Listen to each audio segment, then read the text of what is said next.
여러분 안녕하십니까? AI 헬스케어 교과목을 담당한 한림대학교 안재목 교수입니다. 오늘 강의를 시작하기에 앞서 먼저 교재를 소개하겠습니다. 교재는 주교재와 부교재로 나누어서 두 개의 교재가 있습니다. 주교재는 Medical Instrumentation Application and Design 이라는 교재가 있고, 또 부교재는 Introduction to Biomedical Engineering이라는 부교재가 있습니다. 이 두 개의 교재는 PDF 파일로 스마트 캠퍼스에 자료로 올려두었습니다. 교재를 다 프린트아웃 하실 필요가 없습니다. 분량도 굉장히 많습니다.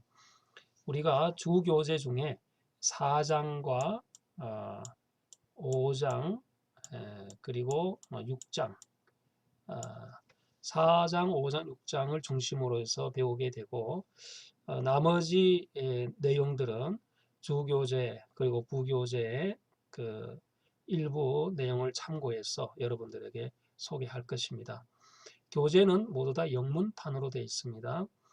의학, 생물학, 또 화학 분야 여러 용어들이 굉장히 많이 들어가 있습니다. 그래서 한국어 번역보다는 직접 영어로 해당 전문 용어를 익히는 것이 훨씬 효과적이다라고 판단했기 때문입니다. 부교재 중에 1장, 2장, 3장 쭉 해서 부교재가 오히려 주교재보다도 분량이 더 많습니다만은 오늘 강의하는 내용은 이제 부교재를 중심으로 여러분들에게 소개할 것입니다. 오늘 강의는 여러분들 가볍게 그리고 편안하게 들으면 좋습니다.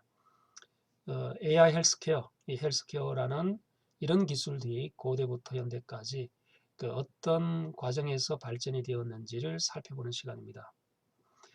여러분들이 잘 알다시피 인류 문명의 발전은 과학기술과 함께 진보되어 왔습니다.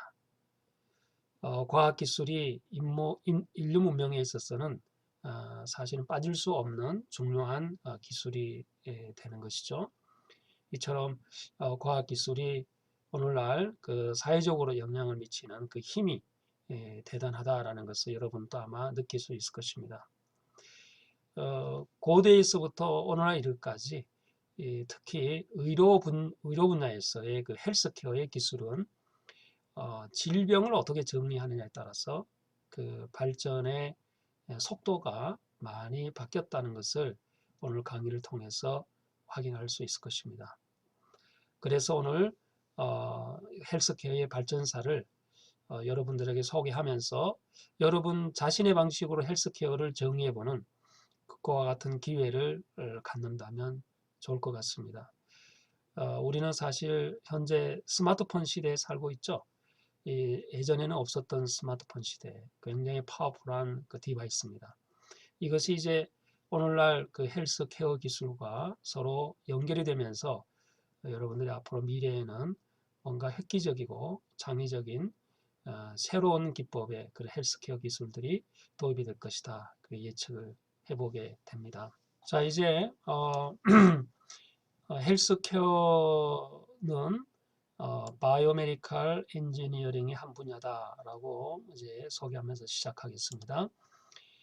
바이오메디컬 엔지니어링은 우리나라 말로 하면 여러분들이 익숙한 그런 의공학 분야라고 할 수 있겠습니다.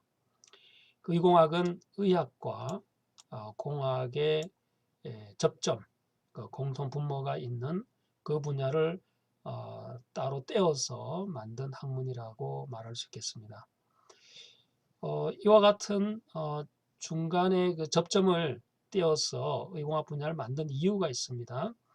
이 의학 분야는 생체를 다루는 학문이기 때문에 굉장히 복잡한 그리고 어려운 난제들이 의학 분야에서도 풀 수 없는 부분들이 많이 있습니다. 암을 퇴치한다든지 또 전염병이라든지 이런 여러 가지 질환들 그리고 또 환자를 관리하고 또 치료하고 하는 데 들어가 있는 많은 기술들 의학 자체로서는 해결할 수가 없습니다. 그래서 공학이라는 새로운 영역에 있는 학문으로 의학을 바라보면서 이 속에 들어있는 난제를 해결하고자 노력하는 분야가 바로 바이오메디컬 엔지니어링이다 라고 이야기할 수 있겠습니다. 이 분야는 바이오 센서라는 것이 있습니다. 생체 센서가 되는 것이죠. 그리고 생체 재료라는 분야가 있고 또 이미지 처리가 있습니다. 여러분이 잘 아는 MRI, CT, 초음파의 모든 것들은 다 이미지 처리에 해당하는 겁니다. 그리고 인공지능이 있습니다. Artificial Intelligence. 이 인공지능의 이 기술이 연구용으로도 사용될 수 있지만 특히 이제 의학 분야에서 진단용 그리고 치료용으로도 인공지능이 활용되는 그런 시대가 이제 올 것입니다. 따라서 우리가 지금 현재 여러분들이 배우고 있는 또 수강 신청한 우리 교과목 이름이 뭡니까? AI 헬스케어가 되는 것이죠. 여기에 AI가 되는 겁니다. 그래서 인공지능 헬스케어인데 좀 더 정확하게 풀어서 설명하면 헬스케어용 인공지능의 교과목이다라고 볼 수 있겠습니다. 자, 이제 원시 시대에는 진단을 건강을 어떻게 정의했는가를 알아보겠습니다. 그 질병의 정의에 따라서 그 원시 시대에서 헬스케어가 어떤 모양인지를 우리가 확인할 수 있습니다. 원시 시대에서는 그 질병을 이렇게 정의했습니다. 귀신, 어떤 혼이 있는데 이 영혼이 혹은 귀신, 어떤 그런 스피릿이 인간의 몸에 들어와서 괴롭힌다라고 본 겁니다. 그러니까 이제 질병을 하나의 그 유령 같은 그런 귀신이 들어와서 인간을 괴롭히는 그 유령의 장난이다. 유령의 장난이다. 그렇게 한마디로 볼 수 있을 것 같아요. 그죠? 유령의 장난. 이게 이제 그 원시 시대에서의 질병의 정의라고 볼 수 있겠습니다. 그래서 귀신들이 이제 화가 나서 또 귀신들이 여러 가지로 인간에게 못마땅해서 특별한 인간에게 들어와서 특이한 행동을 하는 것이다 라고 이제 본 것이죠. 결과적으로 의료 행위는 누가 담당할 수 있습니까? 그렇죠. 질병을 치료하는 사람은 바로 주술사가 담당할 수밖에 없습니다. 왜냐하면 유령의 장난이라고 했으니까. 그래서 질병을 치료하는 영역이 주술사의 영역이 되어버렸던 것이죠. 사실 오늘날에도 아프리카에서 이 주술사들이 병을 치료하는 것 여러분들 아마 매스컴을 통해서 간혹 보게 될 것입니다. 귀신들이 이 머릿속에 인간의 그 머릿속에 들어가 있다고 보고 그 귀신을 쫓기 위해서는 머리에 이제 구멍을 뚫는 방식으로 주술을 행하였다고 합니다. 그래서 고고학에서 이제 고대 시대로 이제 추정되는 그런 두개골에서 이거 아마 발견된 것이죠. 일부 발견되면서 확인한 결과 두개골에 굉장히 날카로운 부싯돌로 머리를 찍은 흔적이 이제 발견되었습니다.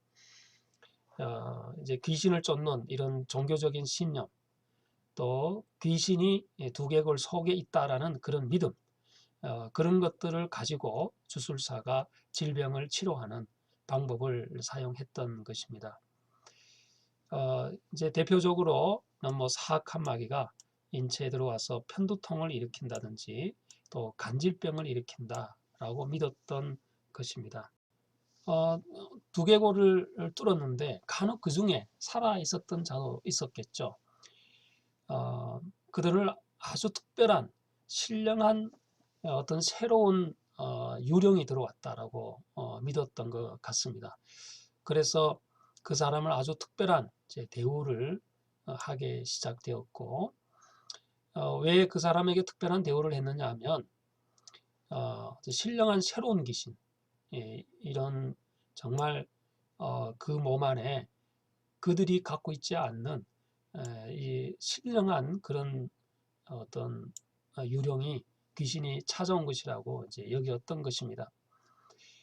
그래서 이제 그가 사망한 후에 그런 신령한 길을 서로 차지하려고 죽은 그런 시신의 뼈조각을 이제 뼈조각을 그 조각내서 부적처럼 이제 몸에 지니게 되는 것으로 사용했습니다.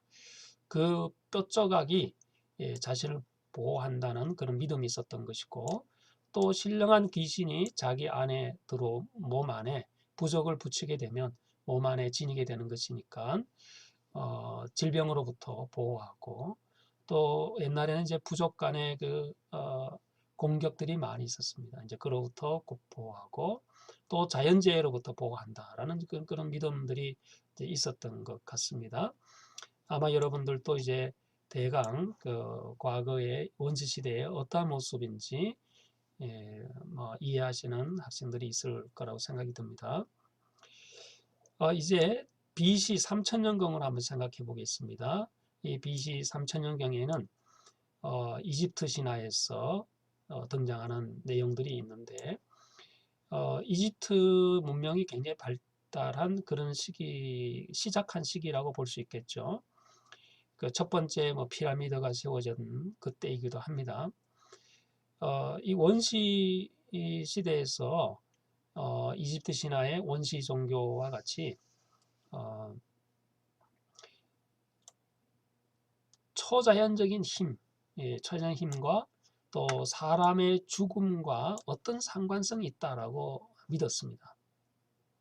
자, 예를 들어서 아주 여러분들이 많은 학생들이 본 학생들이 있을 겁니다. 신비한 심볼인 RX라는 심볼이 있죠.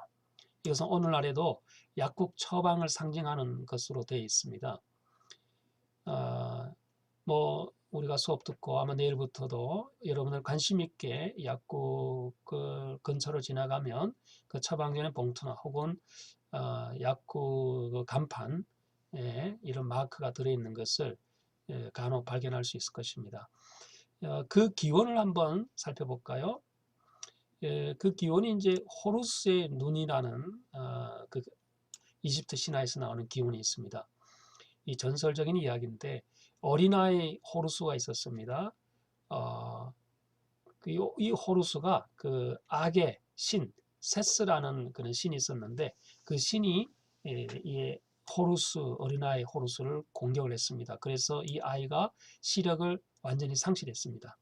그때 이 호루스의 어머니인 아이리스라는 신이 있었는데, 이 아이리스가 상심해서 토스라는 신에게 도움을 요청합니다. 이 토스는 어떤 신이냐면 그 당시에 건강의 신이다라고 알려져 있었습니다. 그래서 토스가 아이리스 어머니의 요청을 받아들여 호루스의 눈을 곧바로 치료해 주었습니다. 이러한 이유 때문에 호루스의 눈을 보호와 어떤 회복, 그 치료의 상징으로 여겨졌던 것입니다. 이 호루스의 눈이 모양이 이처럼 RX로 비슷하게 생겼다라고 이야기합니다. 눈이 이제 이것이 이제 눈의 모양이라고 보게 되고, 또 눈가에 주름이 있다든지 이제 이런 형태의 모양을 이야기하게 되는 것이고, 이것이 이제 심볼로 만들어지게 된 것입니다. 이제 RX가 이렇게 중요한 심볼이 상징적인 의미가 있는데, 이것이 이제 고대 의학과 현대 의학을 연결시켜주는 그런 상징적인 의미가 있다라고 말할 수 있겠습니다. 또 하나 고대 의학과 현대의 접점으로 상징적인 어떤 이야기가 있습니다. 에스클라피우스와 올림푸스에 대한 그 이야기인데, 이 신화는 이제 간단하게 이렇습니다. 그 아폴라라는 그 신이 있었습니다. 이 신은 에스클라피우스의 아버지입니다. 그 아폴로는 그 아들 에스클라피우스를 유명한 의사로 만들고 싶었습니다.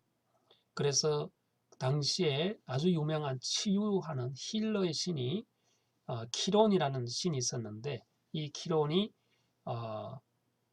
에스클라피우스의 그 튜터로 활동하게 되었습니다. 그래서 키론이 워낙 유명해서 이 키론의 제자들이 키론으로부터 여러 가지 힐러 그 치료의 방법을 배우게 되면 그 제자들도 아주 유명한 그 힐러로 자라게 되었습니다. 이제 문제는 여기서 발생합니다. 그 지하의 신 플루토는 요즘에 의하면 이제 염라대왕이라고 볼 수 있습니다. 이 플루토가 몹시 화가 났습니다. 왜 그럴까요? 사람들이 죽지 않고 지하 세계로 오지 않으니까 화가 난 것입니다. 그래서 제우스를 시켜서 에스클라피우스를 이제 번개로 쳐서 죽게 하는 겁니다. 그러니까 이 과정에서 에스클라피우스가 영원히 죽은 것이 아니라 다시 올림푸스라는 그런 신으로 승격이 되는 이야기가 있습니다. 이것이 이집트 신화 이야기에 등장하게 되는 것입니다. 이 그림이 에스클라피우스 그 템플에 해당하는 그림인데 이 템플에서 제사의식을 행하는 그림이 되겠습니다. 그 에스클라피우스가 이제 올림푸스로 승격이 되면서 이 템플에서 제사의식을 행하고 또 잠을 재우는 행위를 했던 겁니다. 이것이 이제 질병을 치료하기 위한 방법으로 사용했던 것입니다. 이렇게 제사의식을 한 다음에 잠을 재우면 힐러의 신이 그 사람의 몸 안에 방문한다고 믿었던 겁니다.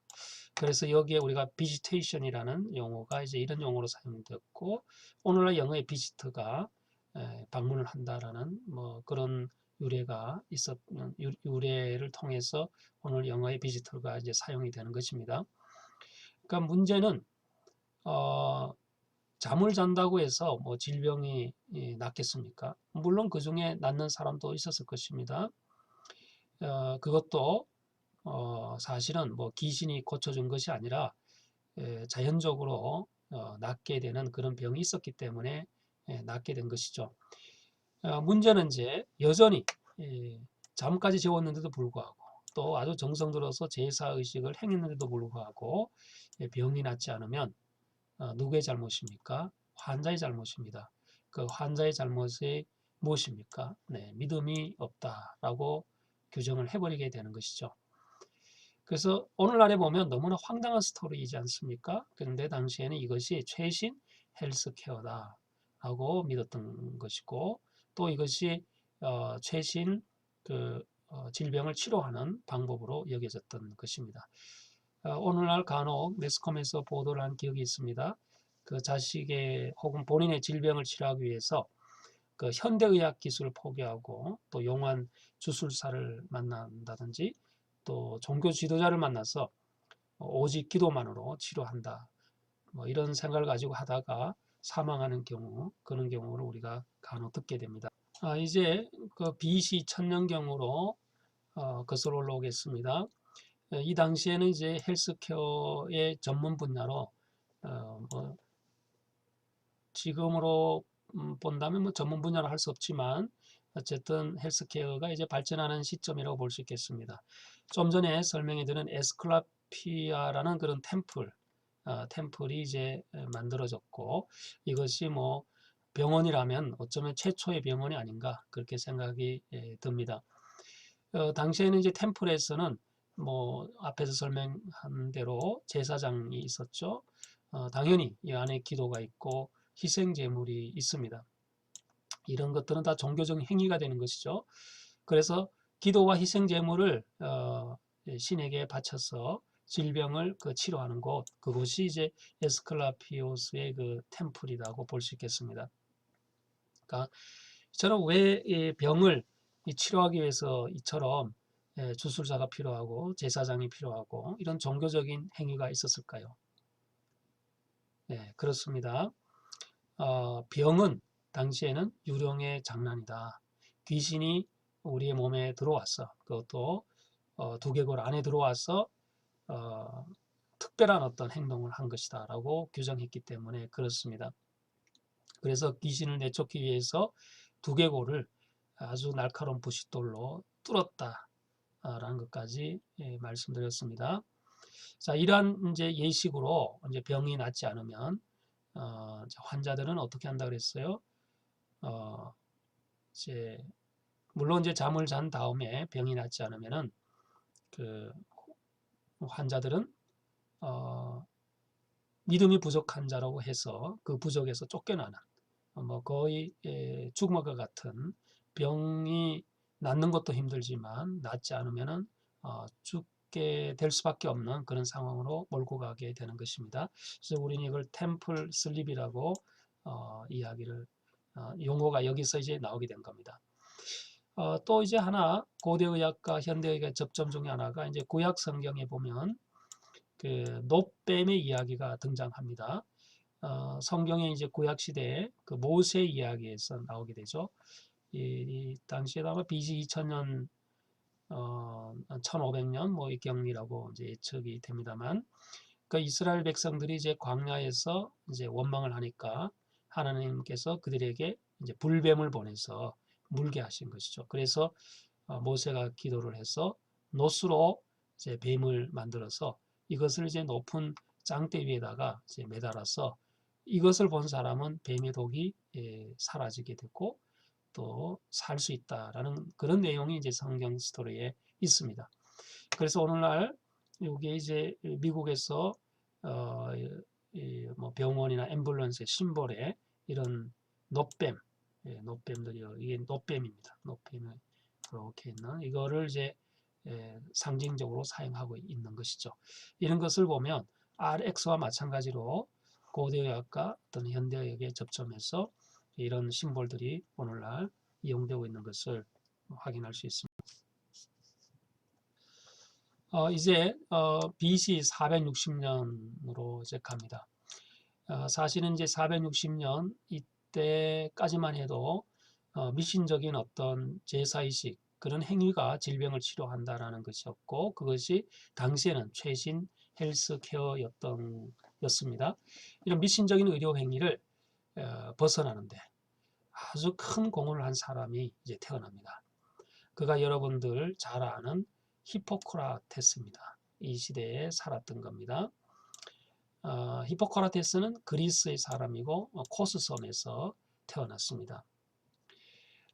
그는 질병을 치료하는 질병의 치료사가 주술사나 제사장이 아니다. 과학자, 오늘날로 본 의사 혹은 과학자라고 본 최초의 사람이다 라고 할 수 있겠습니다. 그는 또 이런 질병을 치료하는 의료 과정에서 사실은 자연에서 캔 그런 식물을 또 약재로 사용한 그런 기록도 남겨져 있습니다. 실제 환자에게 또 환자에게 맞는 그런 식물을 약재로 사용하는 그 사용했던 가장 과학적인 방법으로 질병을 치료했던 최초의 그 사람이 아닌가 여겨지게 되는 것이죠. 그래서 그는 질병의 정의를 이제 다음과 같이 바꾸게 되는 것입니다. 이전까지는 질병의 정의는 무엇입니까? 맞습니다. 귀신이 화가 나서 사람의 몸 안으로 방문한 것이다. 그래서 귀신이 아주 특별한 행동을 하는 것이다. 라고 그렇게 정의를 해서 주술사가 각종 그 제사의식이나 행위를 통해서 질병을 치료하고 했던 것입니다. 하지만 이제 히포크라테스는 이 질병은 생명체에서 일어나는 매우 자연스러운 과정이다 라고 정의를 한 겁니다. 그러니까 귀신의 장난으로 보지 않았던 것이고 사람이 살아가면서 생명체에서 일어나는 매우 자연스러운 그런 과정이 바로 질병이다라는 것이고, 그렇다면 질병이 만들어낸 각종 증상들은 인체가 그 질병에 반응하는 것으로 정의하였던 것이죠. 오늘날의 질병의 정의와 매우 유사한 정의를 히포크라테스의 히포크라테스가 이 시대에 하였던 것입니다. 사람의 신체는 자연치유의 방식으로 발전하였고 또 따라서 의사의 역할은 자연치유의 힘, 거기에 힘을 실어주는 것이다 라고 하였습니다. 이 자연치유, 우리 몸 안에 자연치유의 힘이 무엇입니까? 네, 바로 면역입니다. 이렇게 면역체, 면역의 힘, 그 힘을 실어주면 질병은 나을 수가 있는 것이다. 이것이 의사의 역할이다 라고 정의를 했다. 물론 뭐 히포크라테스도 완전히 과학적인 치료법을 이용한 것은 아닙니다. 또 인간의 정신을 이용한 치료법에 많이 의존했습니다. 당시에는 과학이 발전되지 않았기 때문에 비과학적인 방식에 의존하는 것은 당연한 것이 아닌가 싶습니다.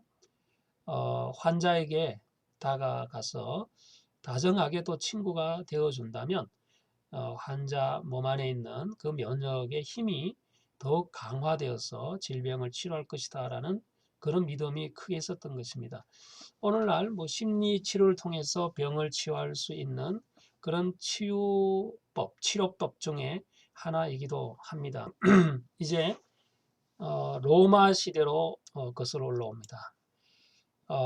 BC 40년경쯤에 황제, 로마의 황제죠. 줄리어스 시저가 등위를 합니다. 로마라는 나라는 그 항상 전쟁을 한 나라입니다. 그 전쟁터에서 부상자를 치료하기 위해서 간단한 그런 치료용 툴도 필요했을 겁니다. 그래서 그 당시에 로마 시대에 등장한 퍼스트 에이드 많이 들어봤죠. 저는 퍼스트 에이드 그리고 베이스 하스피탈 같은 뭐 그런 것들이 사실 로마 시대에서 시작이 되었다고 볼 수 있겠습니다. 퍼스트 에이드가 있음으로써 이제 로마 군대는 어디를 가든지 항상 지니고 다녔습니다. 또 전쟁에서 부상당한 자가 회복하기 위해서 어떤 전략적 지점에 또 이런 베이스 하스피탈 같은 거를 이제 세우게 되었고 이것이 이제 오늘날의 병원과는 좀 사뭇 다르지만 베이스 하스피탈이라는 이름으로 로마 시대에도 세워진 것을 확인할 수 있습니다. 이렇게 이제 로마가 전쟁터에서도 병원을 세울 수 있었던 아주 큰 배경이 히포크라테스의 역할이 중요했습니다. 로마는 그리스를 정복한 나라입니다. 사실 히포크라테스가 그리스인이기 때문에 로마는 뭐 좋게 바라보지 않았을 것입니다. 또 히포크라테스가 그 자신이 굉장히 많은 제자를 길러냈습니다. 그래서 히포크라테스의 제자들이 또 그 제자들, 그래서 히포크라테스의 처음에 그 질병을 새롭게 정의한 그 정신을 그대로 이어받았다고 볼 수 있겠습니다.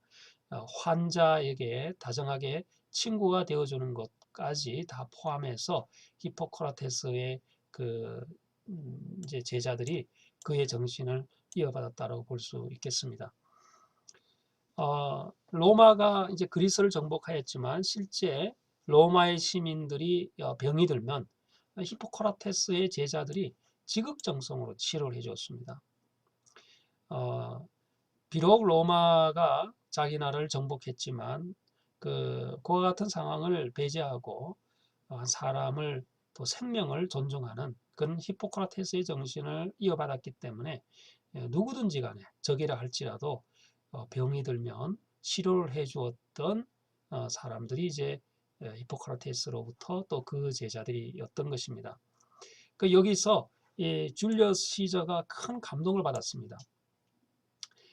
그래서 그리스 의사들에게 로마 시민권을 부여하는 자격을 로마 시민권 자격을 허용했던 것이죠.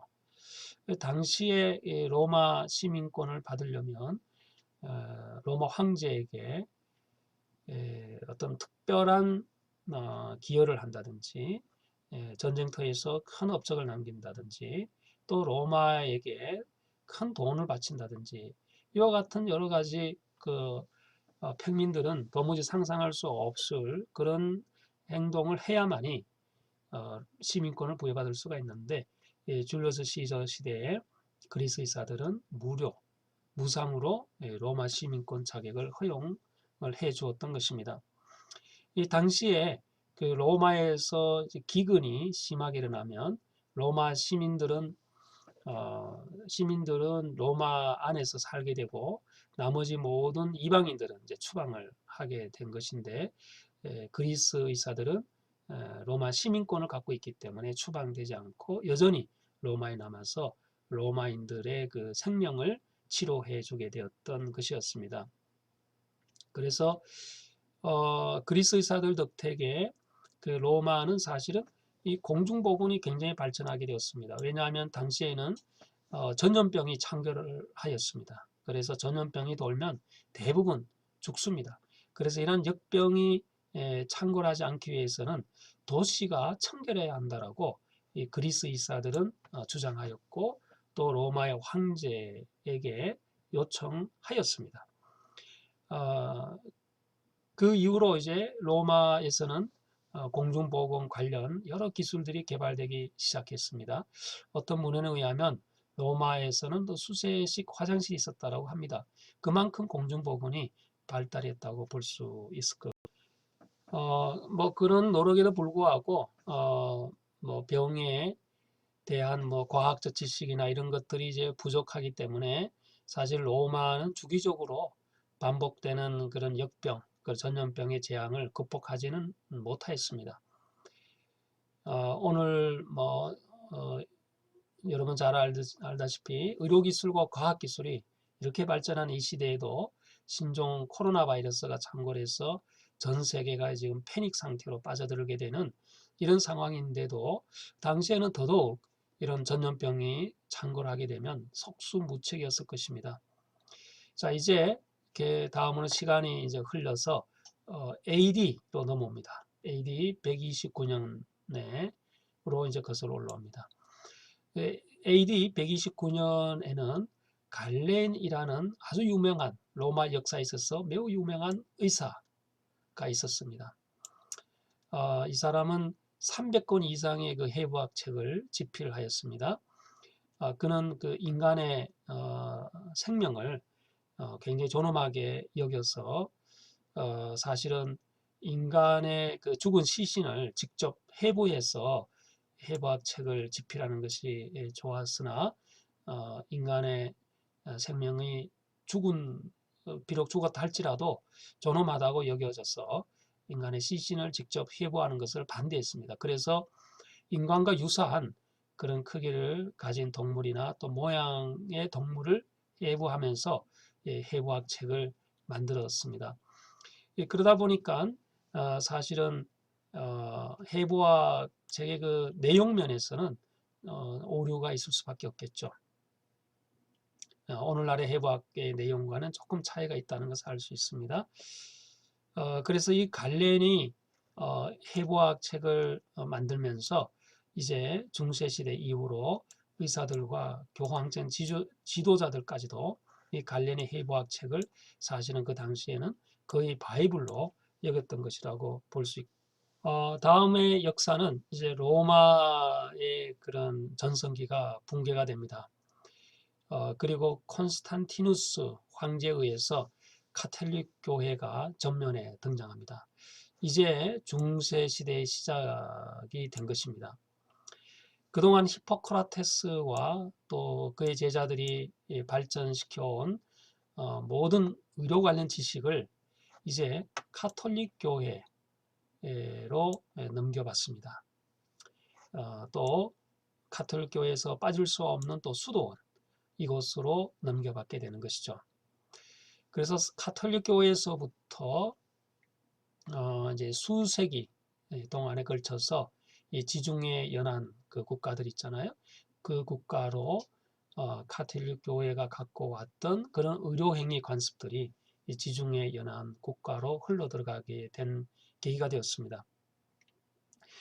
중세 시대에는 가톨릭 교회와 수도원이 아주 긴밀하게 연결이 되어 있습니다. 이 아래 이 사진 또 보면 오늘날에 남아있는 중세 시대의 수도원입니다. 아주 많이 있습니다. 유럽에서. 의료 지식의 그런 근원과 또 의료 기술들은 모두 수도원과 교회에 집중되어 있었고 거기서부터 전파되기 시작하였습니다. 그만큼 이제 가톨릭 교회가 이제 아주 큰 영향력을 발휘했다고 볼 수 있겠습니다. 그래서 초기에 그 가톨릭 교회가 무엇을 가르치냐에 따라서 중세 사회는 큰 영향을 받았습니다. 이제 불행은 여기서부터 시작이 됩니다.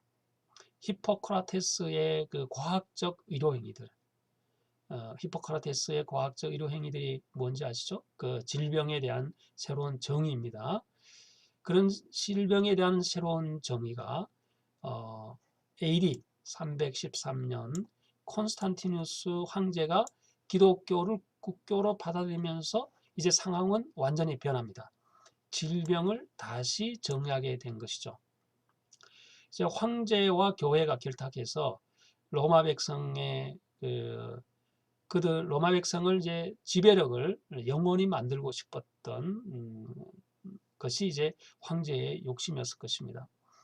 또 황제는 신이 되고 싶어 하고 또 가톨릭 교회에는 황제를 신으로 만들어 준다면 영원히 가톨릭 교회가 세상을 지배할 수 있었다라고 여겨졌던 것이죠. 그래서 거대한 이제 시나리오를 쓰기 시작합니다. 이것이 이제 가톨릭 교회가 실행에 옮깁니다. 백성을 직접적으로 지배하기 위해서 가장 그 효과적인 방법은 백성이 질병을 고쳐주는 것이다. 그렇게 이제 생각했던 것이고 그런 시나리오를 이제 만들기 시작합니다. 그 치료의 힘을 황제가 보여주고 또 가톨릭 교회가 보여준다면 그 치유의 능력을 본 백성들은 그들을 따를 수밖에 없을 것입니다. 과학이 발달하지 않는 이 중세 그런 시대에서 모든 환자를 그와 같은 방식으로 치료할 수는 없고 살릴 수는 없을 것입니다. 그래서 이 가톨릭 교회가 질병을 다시 이제 재정의하기 시작합니다. 질병을 치유하는 그 능력은 결국은 깊은 신앙으로부터 나온다라고 이제 시나리오를 만들게 되는 것이죠. 그 신앙은 또 어떻게 생기느냐? 가톨릭 교회의 가르침을 잘 따른다면 그 신앙은 크게 생길 수 있고 이것이 질병을 치유하는 큰 능력으로 발전할 수 있다라고 가르치게 된 것입니다. 이것이 가톨릭 교회의 가르침이었는데 곧 황제와 교회 수장들이 가르친 말이 되는 것이죠. 따라서 질병은 어떤 신이 내린 그런 처벌 때문에 질병이 생긴 것이다. 그래서 가톨릭 교회에서 가르치는 그 가르침에 잘 순종하면 그 신앙심을 키우게 되고 그 신앙심에 의해서 신이 나에게 처벌을 내리지 않을 것이다 라는 것으로 가톨릭 교회가 백성들에게 가르치게 된 것이죠. 그래서 히포크라테스가 최초로 사용한 자연에서 채취한 식물 그것을 이제 하나 약재로 사용한다 라고 하면 이 가톨릭 교회에서는 이 약재로 인해서 질병을 고치는 것으로 인식할 수 있기 때문에 의사나 환자들이 히포크라테스 시대 때의 그 식물의 약재를 사용하는 것을 금지했던 것입니다. 가톨릭 교회는 신앙이라는 오로지 이 힘만으로 질병을 치료하고 이것이 가톨릭 교회와 황제로부터 내려오는 것인데 약재를 처방하게 되면 오히려 이런 신앙이 약화되고 약의 힘에 의해서 병이 치유됐다고 생각하기 때문에 또 약에 의존할 수 있기 때문에 의사나 또 환자가 이런 약제를 사용하는 것을 이제 금했던 것입니다. 이 가톨릭 교회에서 만약에 약을 사용했다라고 하면 결국은 그 사람들은 믿음이 부족하다라는 것을 증명하는 것이다라고 여겼던 것이죠. 그래서 불행하게도 히포크라테스의 정신이 사라지고 이제 AD 313년부터 헬스케어의 그 태보가 시작되기 시작했습니다.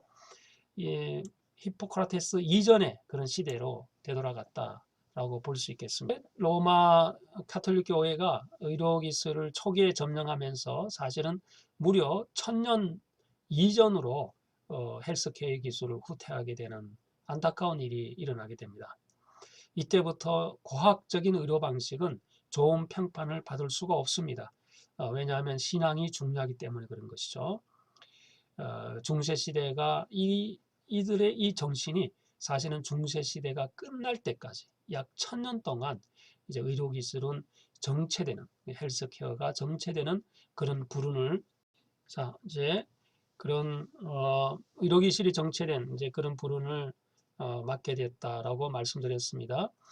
이제 1000년이 흘러서 르네상스 시대로 올라옵니다.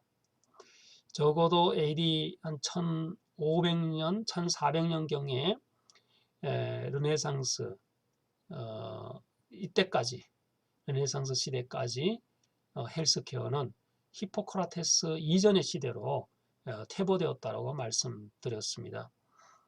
이제 다시 드디어 르네상스 시대에 오면서 히포크라테스 정신을 회복하기 시작합니다. 왜 그랬을까요? 이 당시에 종교개혁 시대라고 이야기하는데 종교개혁이 일어나서 사실은 가톨릭 교회의 기능이 약화되었기 때문에 그렇습니다. 15세기, 16세기에서 르네상스와 종교개혁 시대에서는 가톨릭 교회가 지배했던 병원이나 뭐 의료 기술들 그런 지배력이 약화되어서 이 르네상스 시대에 오면서 이제 질병을 새롭게 다시 예전의 히포크라테스의 그 질병의 정의로 가지고 오게 시작하였습니다. 그래서 이 질병은 신이 내린 처벌이 아니다라고 이야기했습니다. 생명체의 매우 자연스러운 현상이 바로 질병이다라고 이야기했던 것이죠. 이것이 히포크라테스가 말한 그 정신과 똑같습니다. 이제 르네상스 시대에 오면서 질병에 대해서 올바른 정의를 내리기 시작했습니다. 그래서 르네상스라는 이름이 다시 태어나다, 재생하다라는 그런 의미가 있지만 헬스케어 관점에서 보더라도 질병의 정의를 새롭게 히포크라테스의 이전에 히포크라테스가 만든 그 정신을 이제 가져오기 시작했다라는 것이죠. 이 르네상스 시대에는 그 의료인들 포함해서 많은 사람들이 그 자연의 그 신비한 비밀, 또 신비한 현상을 알고자 하는 그런 욕구가 굉장히 높았던 시대였습니다. 자연의 비밀을 또 과학적으로 해석해 보려고 했던 그런 시대였죠. 그래서 이 시대에, 르네상스 이 시대에 사실은 과학이 굉장히 많이 발전한 그런 시대라고 볼 수 있겠습니다. 이것이 또한 헬스케어 발전하는 큰 기회가 된 것이라고 볼 수 있겠습니다. 자, 이제 AD 1500년으로 다시 한번 거슬러 올라갑니다. 이 시대에는 인체 해부학이 아주 발달한 시대였습니다. 그 배경에는 천재 화가들이 있었습니다. 여러분 우리가 잘 알고 있는 미켈란젤로, 파파일두르, 레오나르도 다빈치 이런 천재 화가들이 사실 인체 해부학, 그 헬스케어의 발전에 큰 기초를 만들어 주었습니다. 이들은 인체를 있는 그대로 보고 그렸습니다. 갈레는 물론 해부학 300권을 해부학 책을 300권 이상을 집필했지만 갈레는 비교적 심플하게 해부학의 그림을 모사했다라고 한다면 이 천재 화가들이 등장하면서 매우 디테일하게 사실적으로 그렸다라고 볼 수 있겠습니다. 예를 들어서 사람이 병들어가는 과정, 또 회복하는 과정, 치료의 전 과정을 그림으로 표현했던 것이죠. 사람의 슬픔, 뭐 고통, 혹은 기쁨 이런 것들을 이제 스케치하고 병이 걸렸으면 병이 진행되는 시작점부터 또 병이 완치되는 끝점까지 모든 전 과정을 그림으로 재현했던 것입니다. 더 나아가서 이제 인체의 그 시신을 해부해서 장기를 심장이나 폐나 뇌나 근육이나 뭐 혈관의 흐름이나 이 모든 장기들을 아주 디테일하게 표현하기 시작했습니다. 혈관의 두께, 뭐 혈관의 경로 다 포함하게 되는 것이죠. 이처럼 이 천재 화가들의 덕택에 헬스케어의 발전에 큰 기여를 하기 시작했습니다. 여러분 아래에 그림에 보면 여러분 익숙한 그림이죠. 미켈란젤로의 그림이고 오른쪽에 레오나르도 다빈치 그림입니다. 우리 주 교재로 사용하고 있는 Medical Instrumentation, Application and Design 이 주 교재가 표지에 레오나르도 다빈치 그림이 있습니다. 이 시기에 그 의료 기술을 또 헬스케어를 발전시킬 수 있는 아주 큰 기회를 제공한 사람이 있었습니다. 그가 영국 국왕 헨리 8세입니다. 이 당시에 아마 의료 과실이 많이 발생한 것이 분명한 것 같습니다. 그러니까 의료인들이 의료 과실에 대해서 환자들과 이제 분쟁을 일으키면서 실제 의사들이 큰 고통을 감수해야만 했던 것 같습니다. 그래서 큰 분쟁이 있을 때마다 사실은 헬스케어의 발전 속도는 늦춰질 수밖에 없습니다. 그래서 이러한 그 분쟁에서 헨리 8세가 영국 국왕이 의료 과실의 싸움에서 환자 편에 쓴 것이 아니라 의사 편에 서서 그를 적극적으로 지원해 주었습니다. 그래서 결국 AD 1519년에 그 영국 런던의 로얄 칼리지 오브 피지션이라는 그 의과대학을 세우는데 크게 기여했습니다. 오늘날까지도 유럽에서 가장 오래되고 유명한 의료기관이 된 것이죠. 이 사진이 그 현재 제가 홈페이지에서 캡처한 로얄 칼리지 오브 피지션 학교가 됩니다. 이과대학입니다. 여기 이제 영국 국왕 헨리 8세의 사진의 모습입니다. 헨리 8세가 그 헬스케어 기술을 발전시키는데 의료 분쟁에서 의사의 지원도 했지만 또 가장 큰 업적이라 할 수 있는 것이 16세기 초에 수도원 그리고 카톨릭 교회 내에 있는 이런 병원들 모두 해체시켜 버렸습니다. 수도원과 카톨릭 교회가 사실은 의료 기술을 독점하면서 히포크라테스의 정신을 배제하고 오로지 신앙만으로 믿음만으로 병을 치료한다라고 주장하면서 수천 년 동안 거의 1000년 이상 동안 그 정신을 이어왔던 지켜왔던 장본인들이 바로 수도원이고 카톨릭 교회가 아니겠습니까? 그런데 이 두 기관을 드디어 영국 국왕 헨리 8세가 해체를 해버리게 되는 것입니다. 이것은 다른 말로 신앙과 질병의 상호관계가 없다. 이런 상호관계조차도 완전히 해체가 되는 그런 시대였던 것입니다. 그래서 질병의 정의를 이제 히포크라테스의 시대로 돌려놓는데 영국 국왕 헨리 8세의 큰 힘이 되었던 것입니다. 의사들은 간호사와 수도승이 담당한 모든 의료 활동을 의사인 그들에게 돌아가게 만들었던 것이죠. 신앙과 질병이 해체되고 관계성이 해체되지만 이것이 동시에 또 간호사와 수도승을 이제 모두 해체시켜 버리게 된 것이죠. 이 불행하게도 헨리 8세 이 시대까지는 이 간호사를 양성하지는 못하였습니다. 이제 AD 1592년경으로 올라옵니다. 이 시대의 갈릴레오의 역사라고 이야기할 수 있겠습니다. 유럽에서는 의료 인력 양성 센터가 이제 설립하고 이제 헨리 8세 이후에 큰 도움을 얻어서 의료 인력 양성 센터가 이제 설립이 되기 시작했습니다.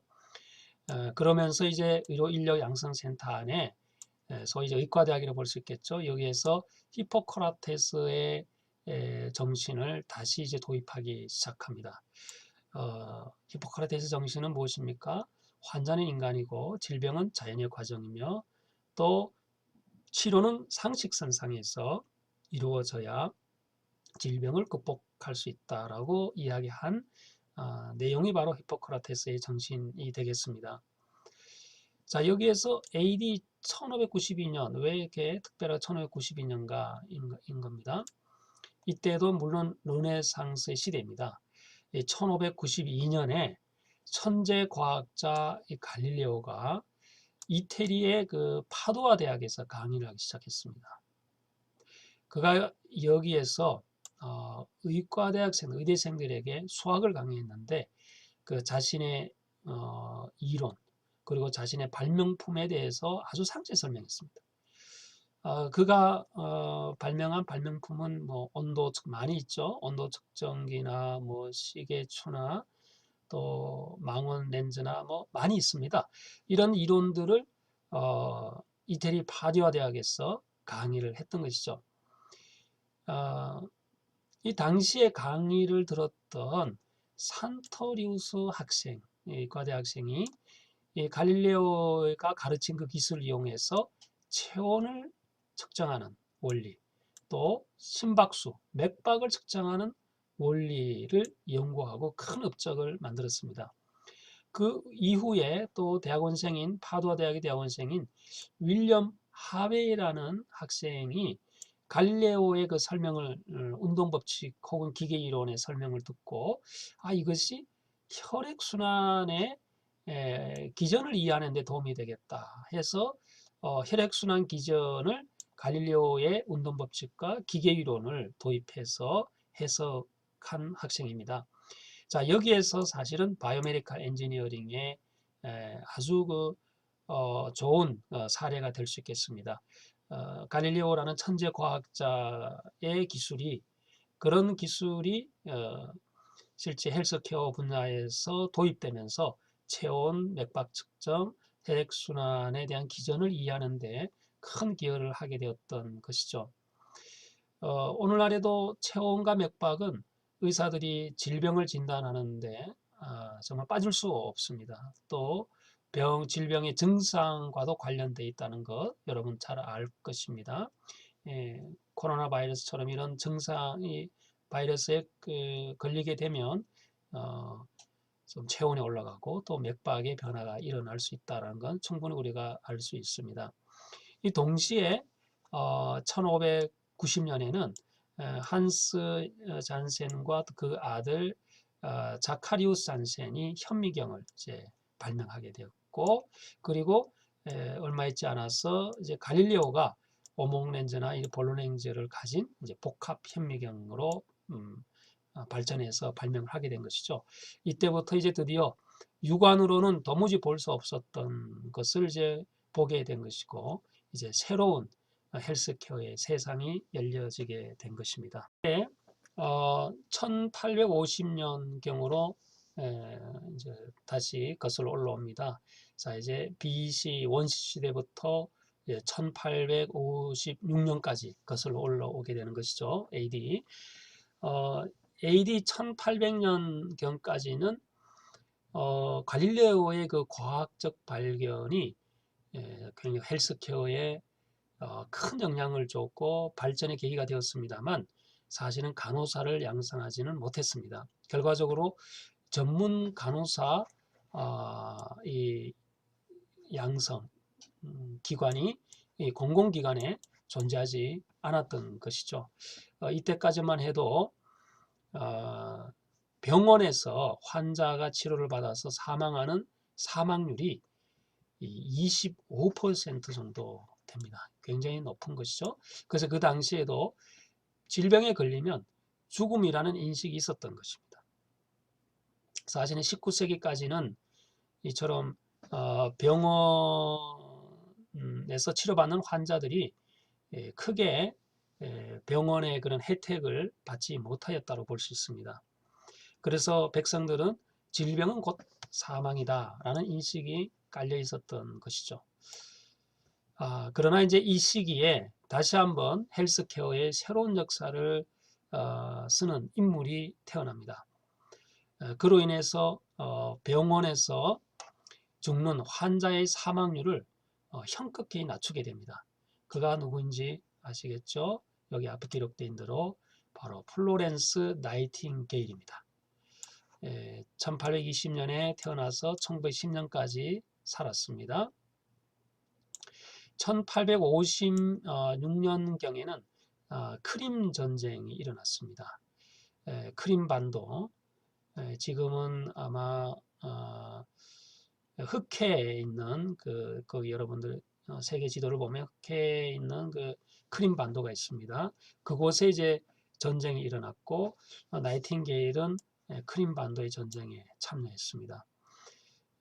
크림 반도는 뭐 러시아 제국이 오스만 제국, 뭐 프랑스 대영 제국 이런 이제 동맹국과 결성해서 전쟁을 했었는데 러시아가 이제 망하게 되는 패하는 그런 전쟁이 이제 크림 전쟁이라고 할 수 있겠습니다.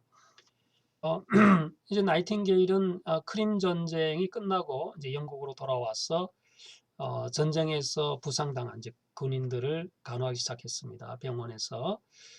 그 과정에서 이 나이팅게일은 이제 중요한 사실을 발견합니다. 병원에서 죽는 그 사망의 원인, 이 사망의 원인이 질병 때문이 아니다. 그 병원의 환경에 의해서 또 병원에서 시행하고 있는 비과학적인 방식으로 환자를 돌보는 그와 같은 원인에 의해서 환자가 죽는 것이다 라고 주장했습니다. 또 계속해서 그는 병원이 비위생적이다. 또 병원에서 하는 모든 행위들이 비과학적인 것들이 너무나 많다. 그래서 대부분의 환자가 사망하는 것이다. 질병 때문에 죽는 것이 아니다. 라고 나이팅게일은 주장했습니다. 그래서 그녀가 병원의 환경을 개선하고 또 자신이 만든 과학적인 방법으로 헬스케어 방식을 적용을 했습니다. 이렇게 해서 병원에서 죽어나가는 환자의 사망률이 25%에서 5% 이하로 획기적으로 낮추는 계기를 마련하게 됩니다. 그래서 이 나이팅게일이 근무했던 그 병원에서 사망률이 낮아짐으로써 이제 영국의 여러 나라에 영향을 미치고 또 나이팅게일이 제안한 여러 가지 방식들이 또 유럽 전체 병원에 영향을 줌으로써 그녀의 그 영향의 힘이 대단하게 퍼졌습니다. 그래서 이 당시에 유럽에서 이 신규 병원을 설립하기 위해서는 반드시 나이팅게일의 사인이 필요했던 겁니다. 국왕도 간섭하지 않습니다. 국왕의 일부 권한을 병원과 헬스케어와 관련되어 있는 모든 권한을 플로렌스 나이팅게일에 위임한 것입니다. 사실은 나이팅게일의 그런 그 영향력이 국왕도 간섭하지 못할 정도로 대단했다라는 것을 볼 수 있습니다. 그가 남긴 유명한 말을 전하겠습니다. 간호는 환자가 자신의 면역 기능으로 건강을 회복하고 또 보존하도록 최상의 컨디션을 만들어주는 것이다 라고 했습니다. 이것은 히포크라테스 정신과 맞아떨어집니다. 히포크라테스는 면역이 최고이사다라고 이야기했고 또 우리가 지금까지 계속 말한 대로 그 히포크라테스가 정의한 그런 질병의 정의가 오늘날에도 그대로 사용되고 있다라고 말할 수 있겠습니다. 자, 오늘은 여기까지 하겠습니다. 다음에는 현대에 이르기까지 헬스케어 발전사를 계속 공부하고 또 바이오메디컬 엔지니어링이 실제 구체적으로 어떤 분야에서 이용되는지를 다음 시간에 소개하도록 하겠습니다.